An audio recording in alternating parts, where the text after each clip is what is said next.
Welcome to episode 488 of the Recruitment Marketing and Sales Podcast. And I'm your host, Denise Oyston. And it's been a few weeks, hasn't it?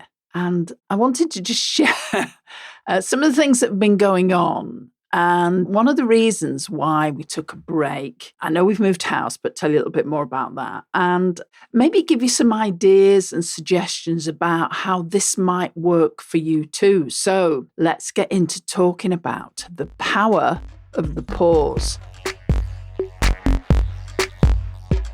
Welcome to the Recruitment Marketing and Sales Podcast. An obsessive focus on marketing and sales is the only way to accelerate your company growth. So listen in now as we share the latest strategies and techniques guaranteed to deliver you more placements and profits. Well, hi there everyone. Hope you and yours are well. And I've just noticed the sound quality is even better. I'm in a much smaller office in our new place, and I swapped microphones around as well. So it all sounds much better. Yet another plus point of moving and having some reflection time. So it's been 3 or 4 weeks since I recorded a podcast, and I want to share some of the things that have happened recently and really started to change how thinking about the business, where we put focus, and it might just transform how you think about your business too. So we've moved house, as many of we work remotely. We have an office in the building. And if you've ever moved, the chaos, right? Boxes everywhere. Trying to find the kettle. We found the kettle. That wasn't a problem. However, when Denise got really good at packing, she packed away a couple of hard drives that now she can't find. Well, she knows where they are, but they're in a storage unit that really, they shouldn't be in the storage unit. So I had to buy a new hard drive to save a few different things. But I'm sure that many of you appreciate it can be absolute chaos. And it's like everything gets thrown up in the air and then lands. And it really does give you that opportunity to refocus and move things. And I think one of the things that it's made me do is I stopped. And I think probably it's the first time I properly stopped. Yes, we worked from France earlier in the year, but it's the first time I properly stopped. And not really by choice, I had to stop. I started seeing our business differently as well, in how we could do things, how we could use a different room for an office, how we could set up our PCs to actually work in a better way, how we could change our systems. So many different things that actually taking a break has helped me with. Because one of the things that came up for me is what we're actually doing working. Is there anything I could do that's better? And the irony is that all the time we tell our clients, you need to take time, sit down and plan. We're helping them with as consultants, as well as providing content for them. We're helping them with a marketing strategy. And we're always telling them take time to plan, review, step back, look at the big picture. But note to self, I wasn't really doing that. And so today I want to talk about the power of the pause, taking a break. I'm not talking about having that week in Marbella or Brisbane or whatever. Thinking about taking a strategic pause. Because what if I told you the fastest way to start growing your business again and to kickstart it might be actually to stop and think. So there are several areas that I want to go through today and share with you and just explore. And they are looking at the recruitment hamster wheel, then some of the many gifts of reflection, what that can reveal for you, and then start to look at working on versus working in the business. I've talked about this power of a pause. How do you take a regular strategic break and then moving on from that, how can you come back stronger? So let's start by talking about that hamster wheel that we all know about. So let me paint that picture for you. I know that this will be very familiar because we talk to our clients all the time. They tell us about this. You wake up And for many of you, I know there's all this trendy thing, don't have your phone in the bedroom and all this sort of stuff. But for many people, they do straight away. They're going to check their emails before they've even got out of bed. You want to see if a vacancy's come in. You get to your desk, your day explodes. There's the client who needs someone yesterday. There's a candidate who's just received a counter offer. There's the candidate that's ghosted. There's the interview feedback you need to chase. There's the LinkedIn messages, the job ads that need writing, the screening calls. The client who suddenly, bizarrely changed the brief or pulled the role that you've done lots of work on anyway. And then you blink and it's 6:00. Busy all day. You barely had time for lunch or to go to the loo. But when you sit back and you think, what did I actually achieve today? Sometimes the answer is not as much as you'd hoped. And this is the classic hamster wheel. You're running fast, you're working hard, you're definitely busy, but you're not actually moving forward in the way that you want to. And I am sure you've heard this before. And sometimes it's good to hear it again, that, the uncomfortable truth is that busy does not always equal effective. In fact, I'd argue that being constantly busy can be quite dangerous for your business. And why is that? Because when you're stuck in the day-to-day, you miss things. You miss that your market's shifting and the skills that clients need are changing. You miss that the BD activity you're doing or you are hoping you are doing every week isn't actually bringing in the new clients that you want. You miss that one of your big clients is actually costing you more time than they're actually worth. And you miss that you're marketing to the wrong people, your ideal avatar, your ideal company, and that you're also marketing in the wrong way. You miss the forest because you're staring at those individual trees every day. And I know this so well because I am that woman. I have done that in the past. And I have been doing that this year as well. So we work with companies across the world. We've got companies in the UK, in Australia, in the US, and we're passionate about helping them build marketing systems that work. But when the house move forced me to slow down, I realized I've been so busy delivering, making sure that people got the content at the right time, they were having their coaching calls, their mentoring calls, that I stopped asking, so the market really is changing, and what do we need to do differently? So that cost of never stepping back isn't just missed opportunities. In honesty, it's a bit of burnout. It's frustration. It's that feeling of working harder and harder, but not really getting anywhere. And does that sound familiar? I'm absolutely certain it does. So let's just look at the power of what reflection can actually reveal for you. Okay, so when we start reflecting, here's where it gets interesting. When you do take that time to pause, when you start to create space in your own mind to actually reflect, you start seeing things you couldn't see before. So let me just share a few things that happened during the break. We've been creating marketing content for recruitment business strategies will be 18 years this year. And we've got systems, templates, frameworks, everything that everybody needs. We know what works. But during that forced downtime where I didn't work, I actually put an out of office message. I didn't even post on LinkedIn. And I know I've shared recently about social media, but literally I stopped everything. I noticed that I was really looking at things. I noticed we were spending a disproportionate amount of time on a particular marketing activity. But when I traced it back to actual results, it just wasn't delivering, and it was extremely time consuming. And meanwhile, something else we've been doing almost on autopilot was quietly bringing in our best clients. So how did I miss this? Because I was too busy doing to stop and actually assess what was happening.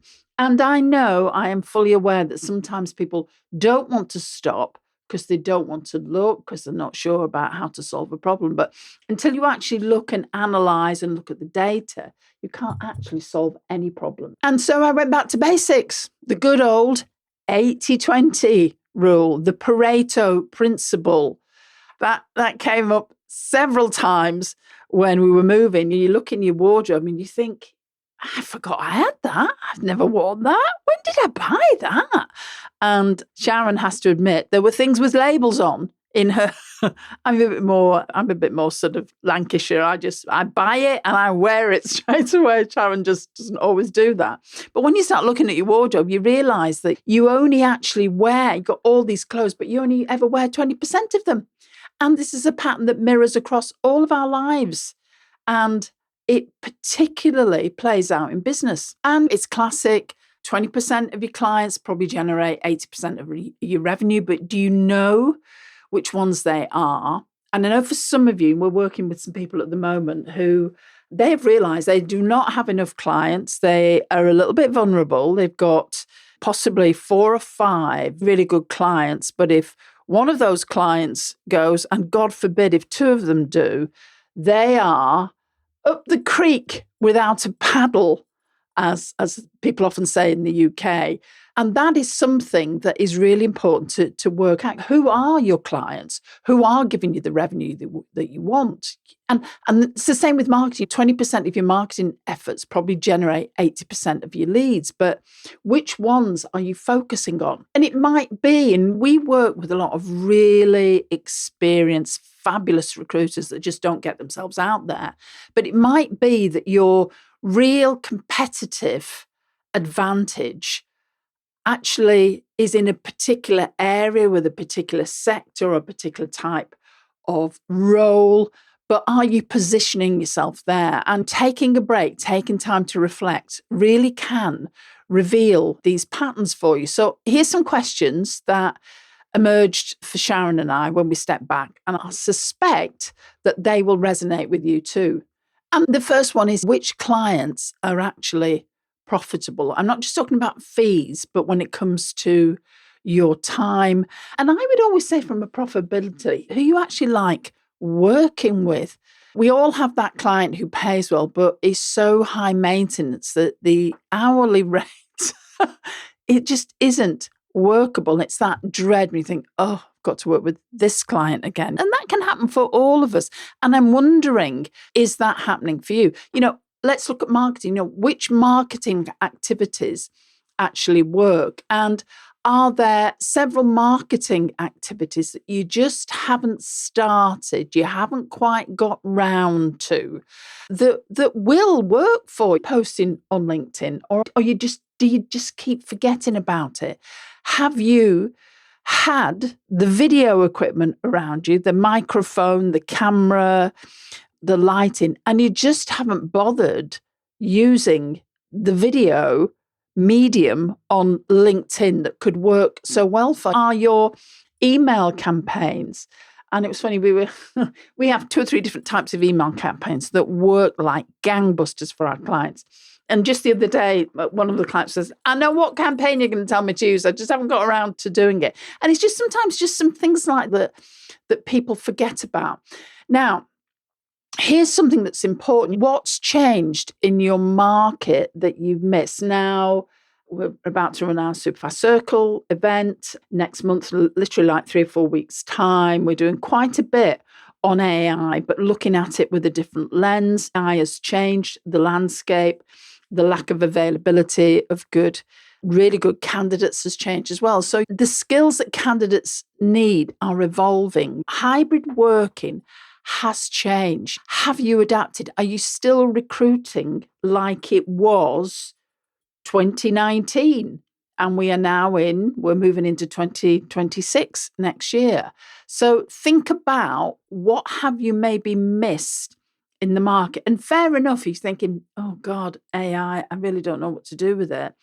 And you're thinking, well, maybe I need to buy this software, maybe I need to buy that software. But if you've not sat down and reflected on what am I missing?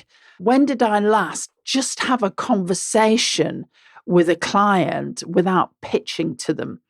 When did I last sit down and have a coffee with some of the best candidates that we've placed whether that's a virtual coffee or whether physically meeting someone to actually work out what is going on. The other thing that is important is, where are you reacting instead of leading? Are you chasing jobs, or are clients coming to you? Are you always on the back foot, or are you seen as an authority or an expert in your field?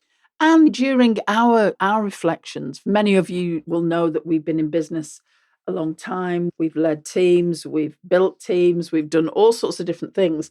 And people don't really get that about us because we don't always communicate it. And so for us, it's like, okay, so how do we communicate to people so they understand how we can help them with what's going on in the market at the current time? So, and I bet if you stop long enough, you'd uncover insights just as valuable for your business, where you can actually really make a difference in the way that you communicate. Now, let's talk about working on versus working in the business. So let's talk about something that might sting a little. And we've been working with recruiters. We love, we wouldn't have been doing it for 18 years, would we, if we didn't? But we love working with recruiters. And I say this with love because we work with them every day. And most recruiters spend almost 100% of their time working in their business and 0% working on it so that they can then work in their business on the right things. It's okay being strategic, but you need to stand back, be strategic, and then start to put the systems and activities in place. So what does working in your business look like? It's taking the job specs, screening candidates, making placements, chasing feedback, filling the pipeline. Whereas working on your business is slightly different. It's defining your niche and positioning, thinking about what offers can you make to your market. It's about building a marketing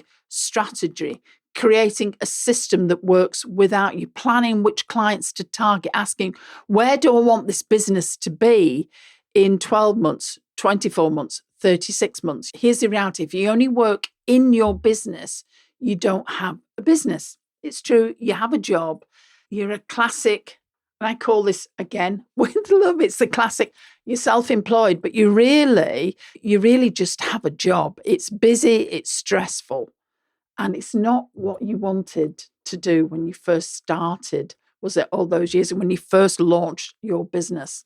And when you take that strategic break, it forces you to start working on your business, because when you step back, you can't just keep doing the same tasks.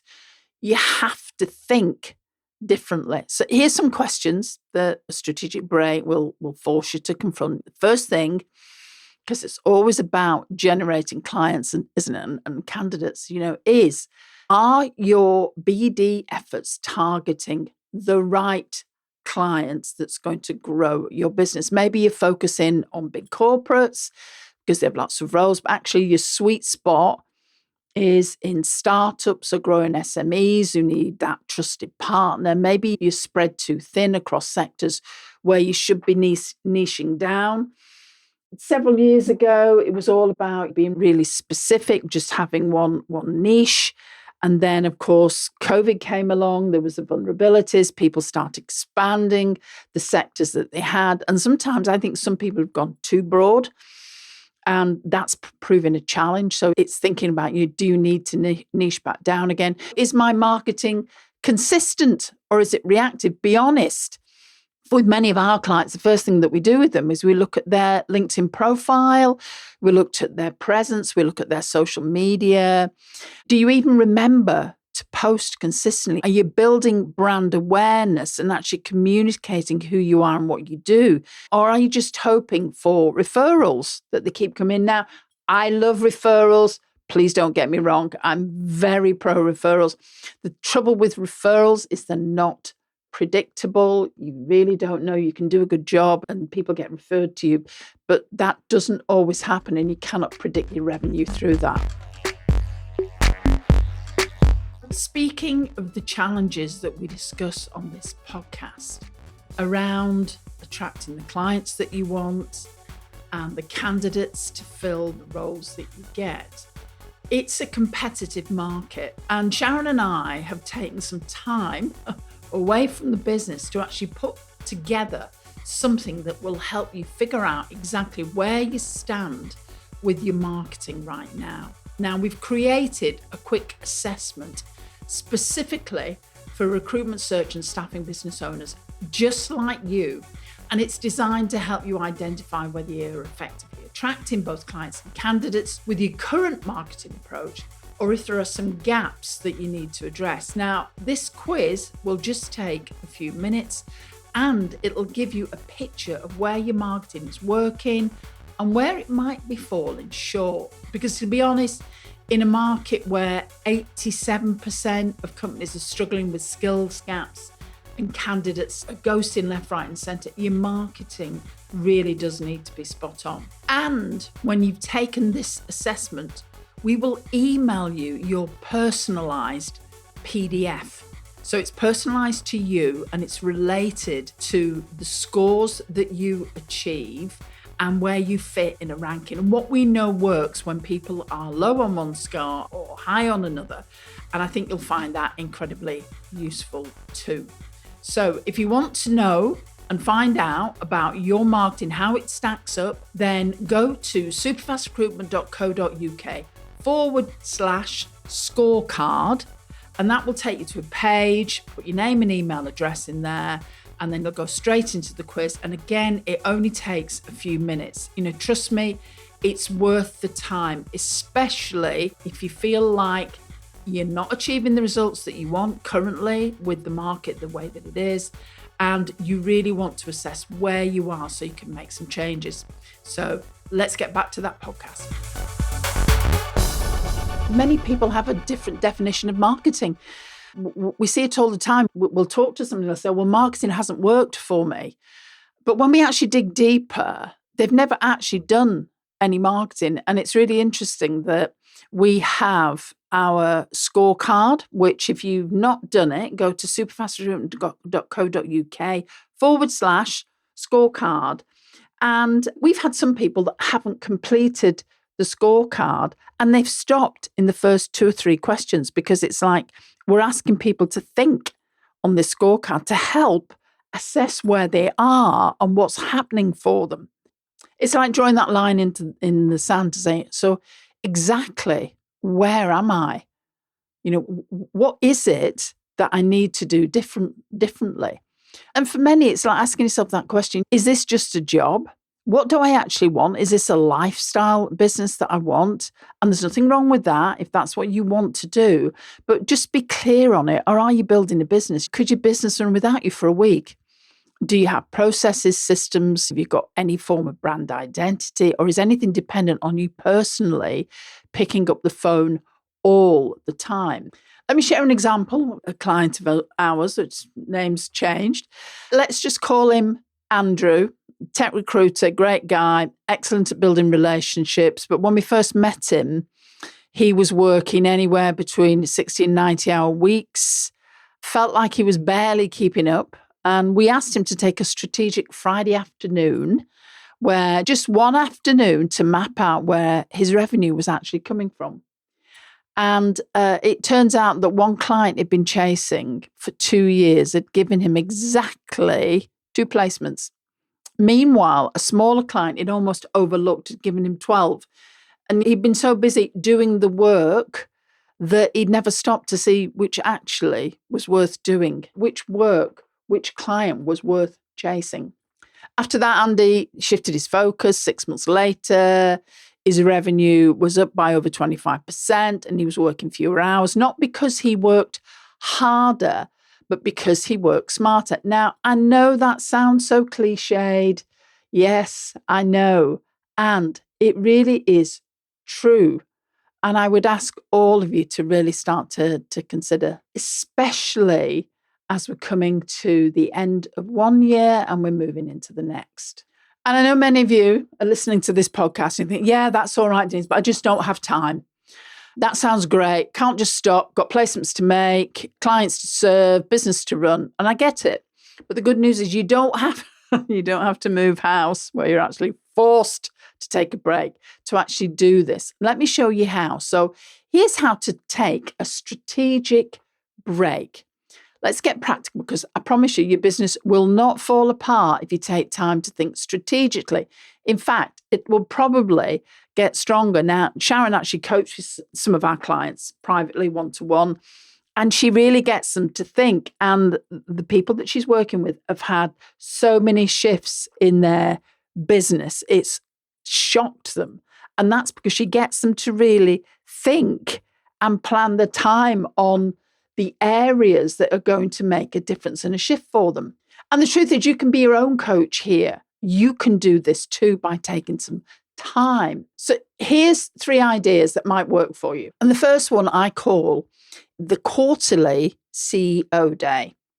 And as the name implies, 4 times a year, 90-day plans. I'm a big fan of 90-day plans. You block out a full day, ideally away from the office, to review your business. And then you put it in your diary like you would a client meeting. Because if you don't schedule it, we all know it won't happen. And it'll be, oh yeah, I was going to take that. Oh yeah, but yeah, I've got this to do now. So, and what do you do on this day? So you look at your data, review your numbers, and just remember that sometimes numbers might not be what you're looking at, but until you actually look at them in the eye and you review, you don't know what's working and what isn't. You assess your marketing. Are you visible? Are you reaching the right people? What's the latest call data from your team or the sales conversations that you have? Are they the things that you were talking about? Are the features and the benefits and the advantages of working with you? How are they landing with clients? Is that important to them in the same way? Look at your client mix. Are you working with the right companies? We can all take clients on board when we are desperate, and we've all done that in the past. We're very lucky we do not do that now. But I tell you, we have taken on board clients and wish that we hadn't. And I'm sure everybody has that. But look at your client mix. Set your priorities for the next quarter. Remember, use that prefrontal cortex that you have that loves a plan. It really likes to think about, okay, what can I do? And do this every quarter, and you will see a huge difference. It really can transform how you run your particular business. And ironically, we moved towards the end of September. And whilst moving, we did our own CEO day because I was moving things around. I was transferring a spreadsheet from one hard drive to another hard drive. And just doing that really enabled me to look at, okay, so what's our priorities in this last quarter of 2025? What's our priorities? Okay, so these are some of the things that we'd like to be doing next year. So how do we end this year to make sure that starts to happen in January? An alternative for you is the Friday afternoon reflection time. If a full day feels impossible for you, and we all start with where we are and what feels comfortable for us initially, every Friday afternoon after lunchtime, 2:00 onwards, if you want to, step back from the operational side of your business. No screening calls, no BD calls, no answering the phone, no switching your email, just you, a notebook, some thinking time, or your Remarkable, or whatever you use. Ask yourself, what went well this week? What didn't work? What patterns am I noticing? And something I love to look at as well is, what's the wins? What are I like to call them, what am I receiving wins? What are even just the small things? And it could be, well, X actually responded to that email, because as we, and this is like from a universal perspective, as we start to recognize those small wins and we validate them, then the universe brings us a lot more bigger wins. So start looking at all of those things. The other thing is, end that week with, okay, so what's one thing I could do differently next week? Just one thing. And all of us can think of at least one thing we could do differently. It sounds really simple, but consistency really is everything. 52 Friday afternoons a year really adds up. And let's just say, okay, let's give you Christmas week off. And let's give you one other week off. No, 50 weeks a year really adds up to some strategic thinking time. Now, here's something else you could do. And it might shock some of you, but you could actually take a proper week off. And not just, I'll check emails, I'll keep my phone on just in case. Truly disconnecting. Now, I know this feels scary. And it's one of the really positive things about moving house, because we had a situation where we had 4G in the UK and everything else, but we didn't really have any proper internet for nearly a week. Shock, horror. Nobody died. Things still kept happening. So taking that week off, I know it feels, what if a client needs me? What if I miss an opportunity? Yeah, what if? Sometimes just stepping away like this is a really good thing. Now, what can you do during this time? Similar things that I've talked about before. Review your numbers, review them, really get into the detail, review them by client, who's profitable, review by sector, the sweet spots, conversion rates, time allocations. Are you spending the right amount of time on the right activities? Assess your market performance, website traffic, LinkedIn posting, email open rates, inbound leads, how many people are on your database. And this is something, if you've not done the client and candidate attraction scorecard of ours, just go to our website /scorecard and take it. And that will really support you in looking at what's working, what's not working. And actually write 2 columns when you do this. And I have mentioned this before, but I'm not going to not mention it here because it is so important. You keep doing, what's working, what's generating results. Stop doing what is wasting your time, what isn't actually producing the revenues that you want. We have some clients and they are different members of different networking groups, and it works incredibly well for them. It can be sector specific, or if you work in a local geography, we have others and it doesn't do anything for them. So sometimes it's like, don't think you always have to show your face somewhere because you think it's going to work.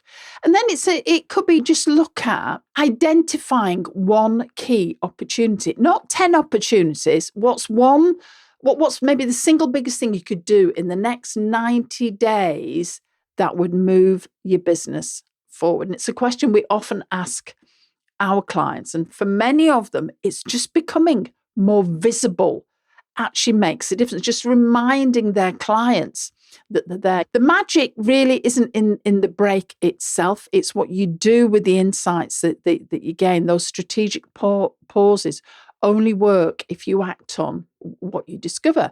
And then it's about coming back stronger.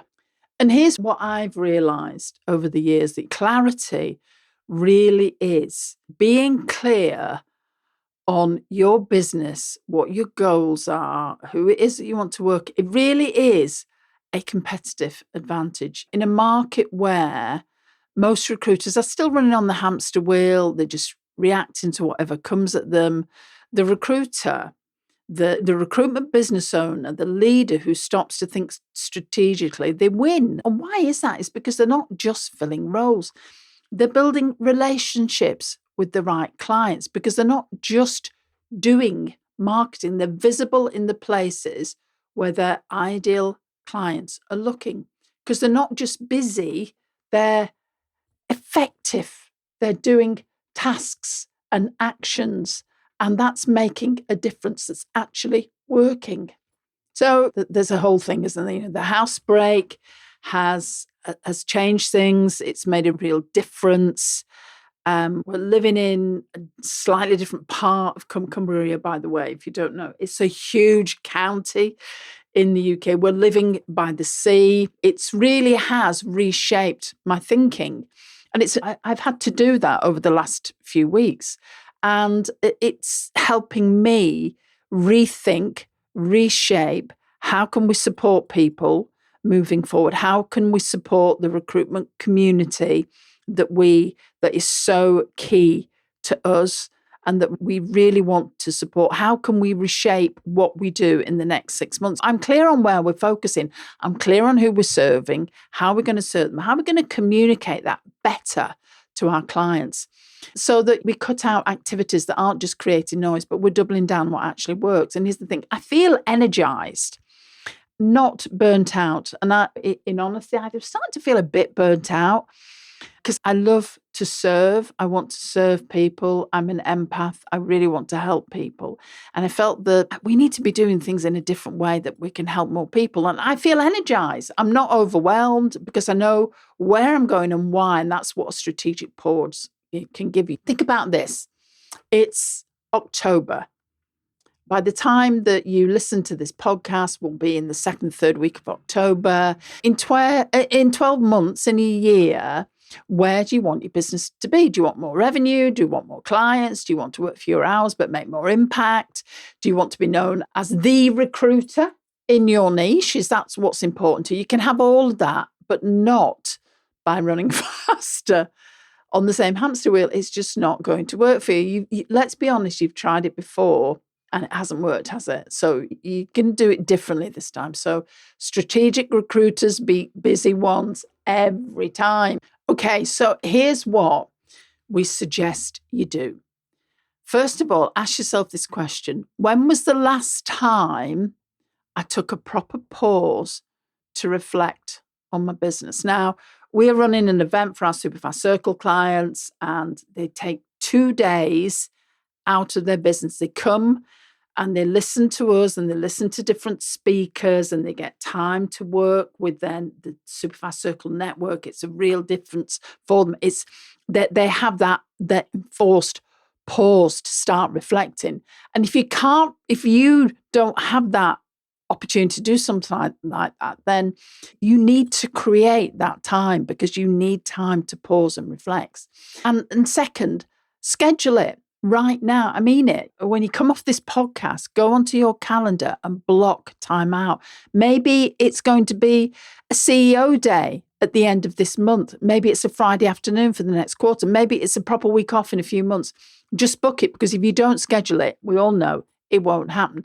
And third, if you want some structure to guide your reflections, we've created our scorecard tool, our client and candidate attraction scorecard tool. It's free, it's detailed for you, it's weighted. We took quite a lot of time putting it together. Go to, and I'll drop a link as well, superfastrecruitment.co.uk/scorecard. It's a quick 3-minute assessment, show exactly where your marketing is strong, where the gaps are, what's costing you opportunities right now. And you'll get a personalised report. And fourth, if you want to go deeper, if you take the scorecard and think, right, I can see the gaps, but I need some help closing them down, then book a consultation with, there's a link that you will get in the email that follows up with your scorecard report. You can book a 45-minute consultation with one of us, and we can give you some guidance. There's no pressure from us. We can help you look at, this is where you are, this is where you want to be. These are the areas that you need to focus on. And again, all of that's on our website. So here's the thing, I want you to remember that you've helped hundreds, for some of you, maybe thousands of candidates find better roles. You've helped them see opportunities they couldn't see themselves. You've guided them through career transitions that really has changed their life and their family's life. Isn't it time you gave your own business that same strategic thinking? You wouldn't tell a candidate to just keep applying and hope for the best, would you? You'd tell them to be strategic, to focus on the right opportunities, to position themselves properly, all of which you would help them with. Your business deserves the same approach. So take that pause, gain that clarity, come back stronger. Because the recruiters who will thrive in this changing market aren't the ones that work the longest hours. They're the ones that who actually assess what they're doing, why, and when. So slightly longer podcast today, and thank you so much for listening. And I hope this has given you something to think about now. Go and book that break, because your future self will thank you for it. So see you next week. If you enjoy this podcast and this year you are ready to take your marketing to the next level, then check out Superfast Circle. This is a unique marketing program designed specifically for recruiters and their marketeers. You get access to 2 virtual marketing directors, you get consultancy, you get your hand held through the whole process, training, consulting, and we provide content resources. So go over to superfastrecruitment.co.uk/join and check out what's available.